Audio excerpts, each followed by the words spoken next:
All right, we wanted to switch things up a little bit and, as in the past, allow you to ask a question of each other. So we will do that now. And Alice Rolli, we will begin with you. Well, great. Well, I will ask the councilman an issue that is really important to me. I was honored recently to receive the endorsement of the Fraternal Order of Police and public safety, the challenges that we are seeing of the increase in violent crimes, worrisome statistics directionally about our city's crime.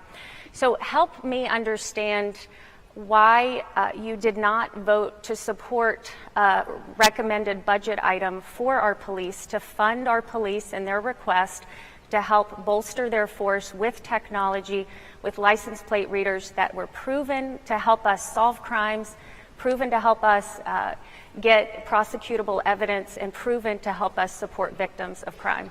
Sure, it's a great question, Alice, and I think this is worth a community conversation that we never had. In fact, representing parts of the city over the past 8 years where people felt over-surveilled, they brought their concerns to me. And it got worse last summer when Tennessee became a forced birth state with no exceptions, which meant that abortion became a felonized penalty that shows up in national crime databases, the same ones that will be used by this license plate reader technology. This means that if you are driving from one part of the city to another, possibly to get access to health care as a woman, or crossing state lines to get access to abortion services, you might show up on a criminal database at some point. This is hard to imagine for a lot of people. Worse than that, though, we heard from representatives of multiple long-standing representation organizations for people in our brown and black communities in Nashville that said overwhelmingly they were concerned about the ways this technology could be used to target them. When we discovered the locations of the cameras, it turns out they weren't particularly equitably distributed.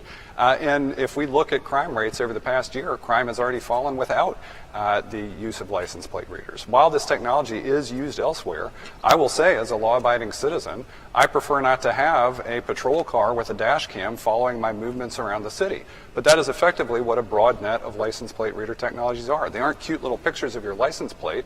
They recognize your entire vehicle, and as a software technology professional, when you have a large database of data like that that has got insufficient guardrails around it, later this can create new classes of victims for stalkers, people going through divorce, anything that's access to cancer treatment, mental health. It deserves the kind of consideration that we should have had as a community conversation. Okay. Thank you. Mr. O'Connell, do you have a question for Ms. Rolli? Sure.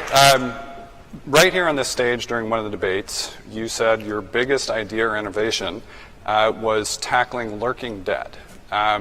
We have just in the past few weeks established our best credit rating as a AA+ city in the first time in Metro's history. And I've just visited Goodlettsville Elementary, the new James Lawson High School. We have a new police precinct coming online in Antioch. We just opened Ravenwood Park. None of these investments would have been possible without either the property tax rate increase that Mayor Cooper initiated or issuing debt. So I'm asking, which one of these would you have cut? I think the question is around the philosophy of government and of governing, and I do come from a philosophy that has led to our state having the lowest debt per capita of any state in the country. This year's state budget, all 95 counties on a $55 billion budget, our entire debt service is $342 million. The Metro Nashville budget that was just approved on roughly $3.25 billion has $413 million in debt.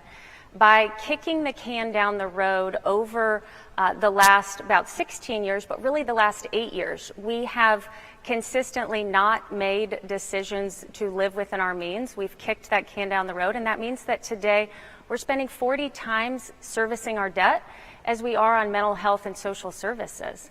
We are telling our communities to do participatory budgeting, but we're not asking them to participate in raising their taxes or adding each year considerably more spending than what we are taking in. So I think the question is more, who is accountable to the taxpayers? Who is able to operate a business, as I have multiple times, to meet a payroll, to figure out what you have to do, what you need to keep, what you need to stop doing in order to live within the city's means and to not continue to push our longtime homeowners out. Thank you both.